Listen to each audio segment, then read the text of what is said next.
All right. So, good day, everyone, and welcome to the interview organized in collaboration with the Roundtable of Architecture, a non-profit association based in Bruges, Belgium, with the goal of spreading and expanding the taste, skills, and building culture related to traditional architecture, arts and crafts, etc. Through various activities and initiatives. This is one of them. So please visit the website and subscribe to the newsletter to get information about courses, activities, and summer schools. I am Riccardo, your architect friend, and today we are going to interview an amazing traditional architect from Jordan, Mr. Maher Abu Samra. Is the pronunciation correct? Yes, correct. Hi, Maher. How are you? Hi, Riccardo. Thanks for this invitation, and we hope everybody will get some benefits from this episodes you are creating. Yes, thank you for being with us in this pilot episode, which will be the first one, and we hope to improve the quality of the material.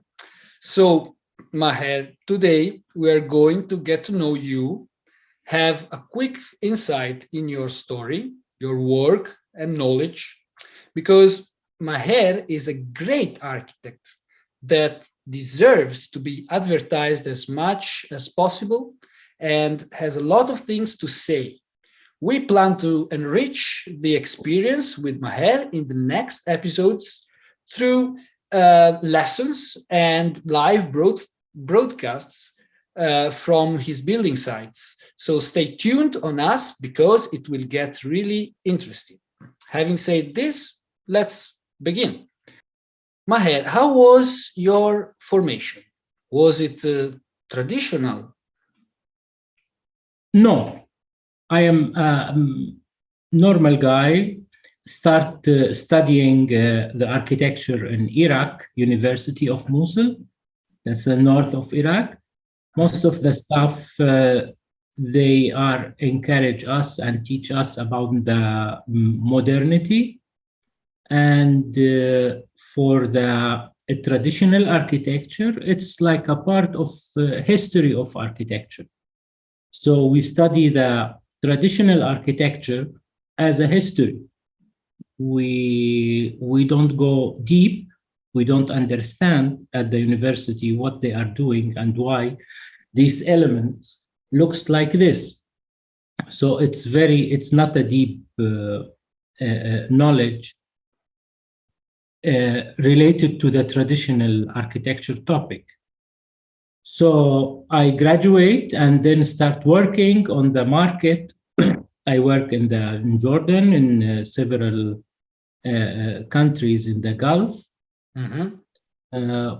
Dubai, Saudi Arabia, Qatar. Most of the project was towers. I do some modern. I did one tower in Jeddah, 35-story building already built. So that was the background. Then suddenly I meet Professor Abdelwahad Al-Wakil, who is a well-known architect, international architect. Yes. And he is using the mud brick and the normal red brick for construction using load-bearing walls. He using the vaults, dome, whatever of the traditional architecture vocabulary for the construction, and he didn't use the steel and reinforced concrete above the ground.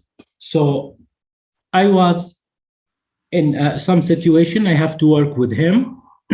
We start working like I am just the delivery guy who is preparing the working drawing and the details and whatever from the another issues like permits, structural details, because some of the points, the municipality, they did not accept a load bearing calculation when you want to get the permit. So you have to submit a drawing with the steel and concrete, even if you don't want to use the drawings later.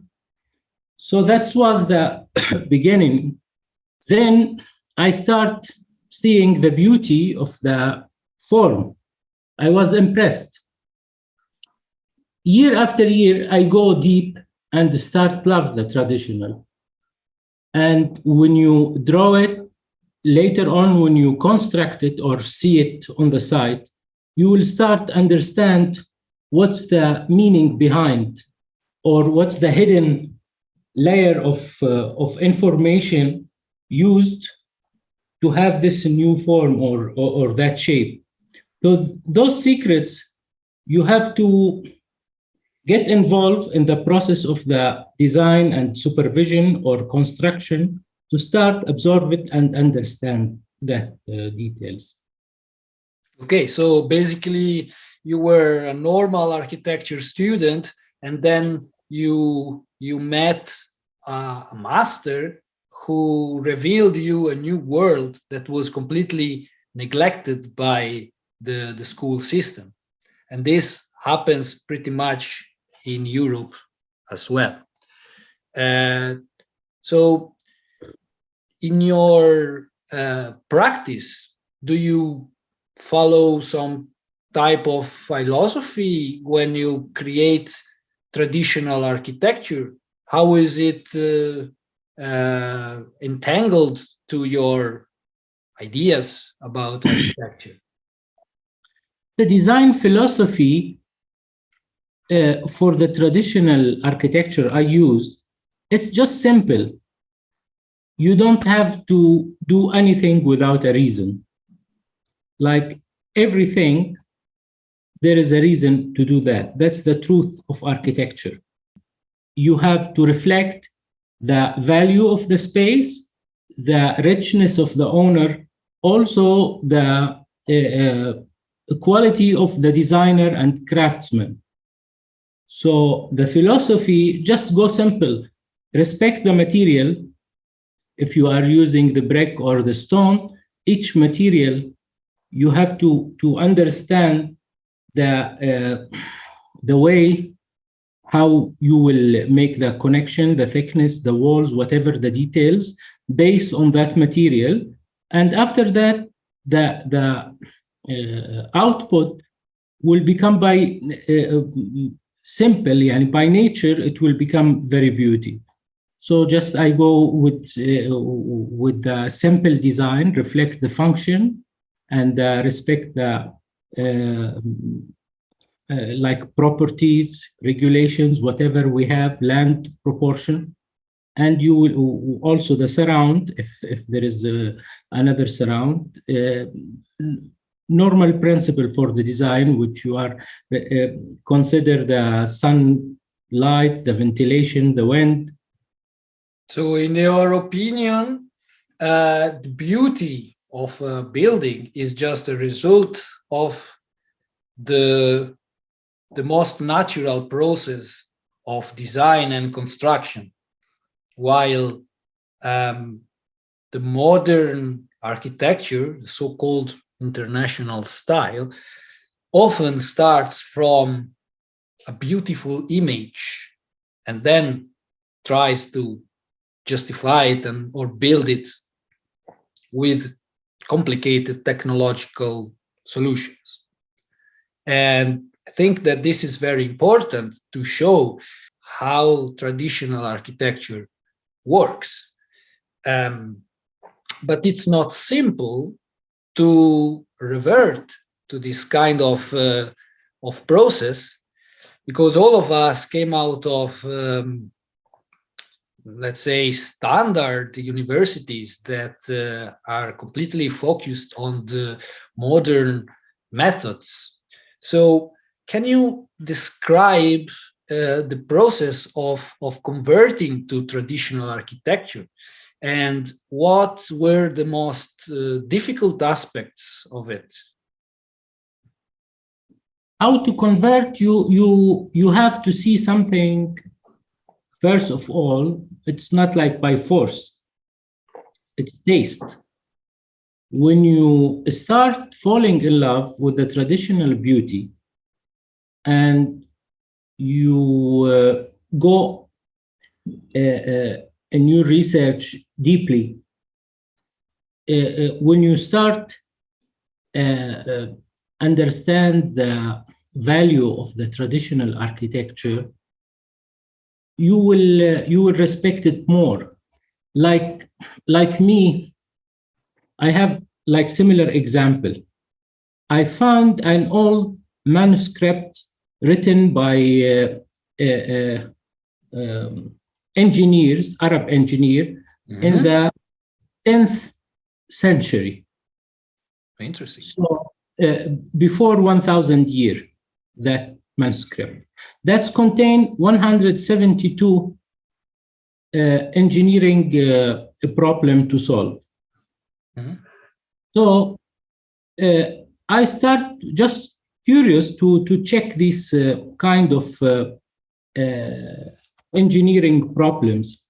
So after more than 1000 years, and I have the skill of computers, and even the level of knowledge is different after 1000 years, I couldn't solve like a 20 from these 172 issue. You tried to solve all of them? Yeah, I couldn't. Then I go to Egypt. There is like a place for those manuscripts, and I ask for the oldest copy. There is a 3, the second one from Hagia Sophia from Turkish. I got these 2, and one from the Library of France. So there is three copies of this books in the world. So later on, I written a book about it, but comes why I just start read and write each issue or engineering problem, then I solve it. After like 6 months, I found out I solved them all based on what he said, and there is no one wrong. 100% they are correct solutions, even the solution from more than 1000 years ago. So this kind of, I fall in love with that guy. Then after I collect all of this data, I just go to publisher and prepare the book, and now already published in Arabic. But can you mention the title of your book just for info? Yes, but it's in Arabic. That's the book is فيما يحتاج إليه الصانع من أعمال الهندسة. That was for Abu al-Wafa al-Buzjani, the scientist. Okay. I hope that it will get translated one day in English. Yeah, there is one one institute in Qatar. They asked to translate for like 3 languages. So whatever. So when I saw that there is an hidden knowledge from 1000 years before, and it's very useful if we want to use it now, and it's hidden. And I thought by my ego, we are better than our old engineers. So this is the point. You have to be humble, and you have to respect the traditional architecture or traditional building, craftsmen, whatever. After you respect them, you will start find the small details will guide you to start discover the secrets behind those kind of designs and issues of the traditional knowledge. But then you went from zero to hero, in the sense that from what I learned from you, you trained a crew of normal workers into Yes. a traditional crew. So that was an incredible deed that you did. Yeah, it's when you have this passion to do whatever you dream, you can do it. It's not like a miracle. It's easy to do when you just have the decision.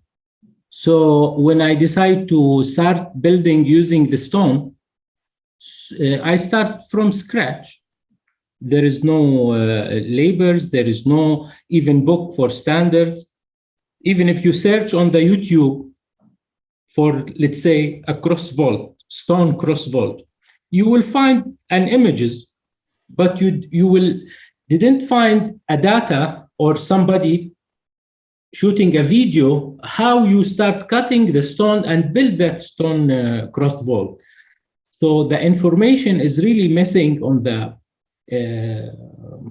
YouTube or whatever on the universities, because we have a lot of historians. They can talk hours and hours about the type of vaults or stone vaults, but no, it's not easy to find somebody he can stay on the site and start cutting the stone and give the instruction for the crew to build that kind of geometry.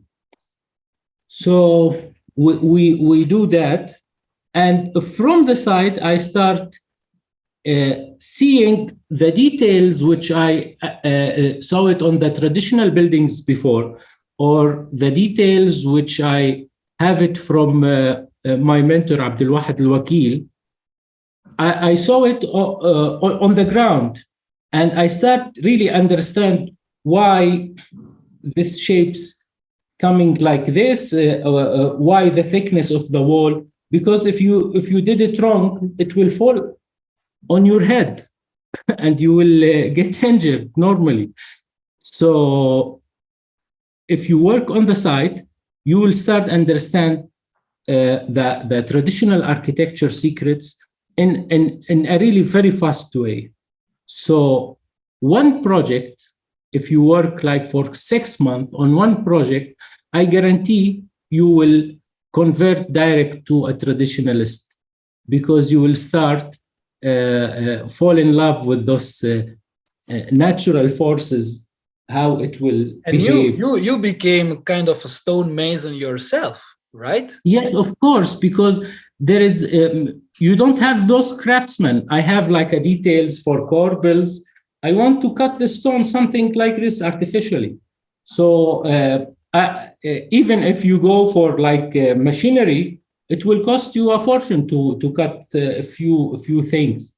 So I start using the chisels, the tools, the grinder, the whatever. I can do whatever now I want in the frame, doing sculpture, fountain, whatever the details. So daily when I'm going on the site, I work with the laborers and preparing, like we have an arch, I have to cut the keystone because it will comes with different dimension. It's like we have to draw it on the wood. How is the shape of that stone keystone? So then I have to cut it exact on site. This is the process when we are working. When we have like an opening or niche and it need a cover, I have to cut those 2 pieces of lentil or whatever the details necessary on the side. So I become in love with those craftsmen, and I found it like different than the office work. In the office work, I feel sometimes depressed or whatever from the work, but when you're working on the site with your hand, you're always happy. It's a medicine. Yes, of course. Yeah, and I think that this is really fascinating. Just the idea of an architect working on site with his workers. So it's completely different from the modern idea of the white architect that doesn't even touch a brick, and the workers have to follow all his directives. from cutting the stone, my face is all white, dust, and so sometimes we have visitors on. They are coming and asking, where is the architect? So the laborers, they told him, this is the architect. So no one believed. But you have to try it to feel the beauty of it. I see. This process of training of the crew, how did you do? Do you feel that it's easy to turn a modern concrete worker into a stone mason? Did you have problems with their understanding or their trust in traditional structures? First time, because they don't trusted you, so they are afraid. So you have to understand what's the capability of those labor. Like here, they can do a horizontal shuttering for the casting flat slab concrete. They are good to prepare this wooden mold. When I ask them to build the vault or the cross vault, I have to make a mold for that shuttering for that cross vault. They don't know how. So I start like draw it on the computer. I have a big plotter. I printed scale 1:1 and cut it on the plywood. And I told them just fix that on this both diameters intersected, and stay with them. Now you have the profile. Just connect the wood. So first of all, I told you they are afraid. Then after we finish the first arch and first cross vault, and then I told them just remove the shuttering because we are done. We put the keystone. So from the concrete background, they will keep it like for 2 or 3 weeks before they removing the shuttering. So they refuse. I fight with them. Then I remove it by myself. And I stand at the top of the arch. So they came and they start, they are impressed. So day after day, they start taking selfie. After every day they finish like arch or something, the laborers, they come taking selfie. At the weekend, they brought like families, the wife, whatever kids. They are very proud of the outcome. Very nice. So yeah. So now you actually managed to integrate a sort of traditional career into your modern architect career, because you don't build just traditional buildings, right? I do some consultation, not building, consultation design for like modern, whatever, classic, whatever the project is. Just I do it so I can to finance my traditional research and work, because this work without supporting from like organizations or government or big patrons, or you have to find a fund.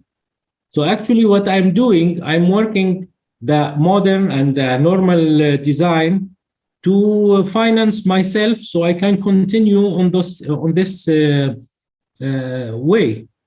But for construction, I don't do the modern or conventional buildings on the construction, just the traditional and stone one.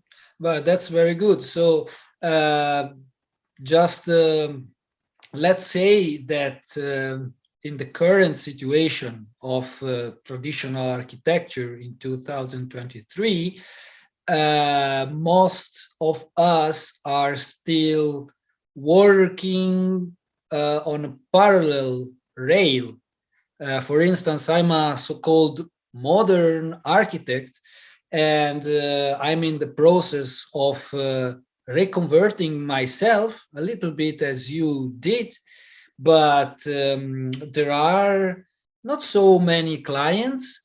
And so it's very important for people like me to lean on associations like the Roundtable of Architecture that I presented before, that are interested into the recovery and the spreading of this kind of knowledge. But what about Jordan? How is the traditional scene in Jordan, and what do the clients ask you? Here, the traditional scene, we have existing old building, like normal houses from 200 years ago up to 100 years. Those kind of buildings, they are built out of stone, and part of them, or most of them, with the wooden ceiling, part of them with stone ceiling. And after late 1980, 1920, 1930, the reinforced concrete start in the country. So you will find load-bearing stone walls with a concrete slab only. So there is no columns in the inside the walls. So just load-bearing, because the craftsmen still, they have the knowledge of building without reinforced concrete. So a client, they love the traditional building, but nobody think we can do it again. So in the university, they don't teach them you can build like multi-story buildings without reinforced concrete. So if you ask a guy now studying structural engineer or architecture engineer in the university, and you ask him, can we build like 5 stories, 6 stories building without reinforced concrete? He will answer you impossible, because they didn't mention that in the university. So modern people, they want to have a modern houses in general, and they want to be unique. Every client, he want to be like a different from the others. I don't know why. Before, we don't have this in the traditional buildings. Nobody asks, I want my design or my house to be a different or to be a unique. Now, this is the issue we are facing here. Everybody want modern, want glass, want something against the gravity, like a cantilever or some weird shape of structure. And it's, I think, like international trend, not only here. But still, because they have like old example of the traditional building, they love it in general. But what is a more extraordinary building than a traditional building? It's going to be different than all the others. So in a way, your clients can be satisfied with that. Yeah, but to be honest, even if I give him I have a lot of clients. Sometimes I give him like a gift, the design. I told him, but you cannot build it. Nobody will able to build this one.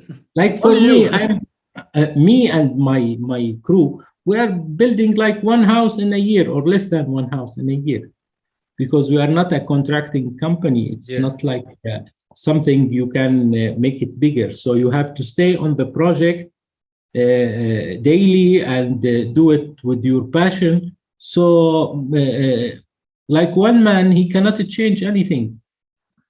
Yeah, so just the last question for you is, what do you think that is necessary for the next generation of students in the logic of traditional architecture and starting business that is founded on that? Starting business, this is this is a part of the market, then a niche of a market. It's empty. Nobody will like challenging you. If you are able now to build like a house in the traditional way, you will find your customer, the customer, they are looking for you. Nobody can do that. So it's like a niche on the market. Nobody can take it from you if you have this traditional building skills. But what I want, if you ask me on the different way in general architects or general students, I want him just to look at the traditional building with a deep looking and go for the research to understand the behavior of the material and the shapes, the forms. Don't consider it as a very simple and you are cleverer than the 200 years before ago architect or builders. So we have to respect the content from our heritage and study it carefully. Okay, so I think that as a presentation for you, we are done today. This was architect Maher.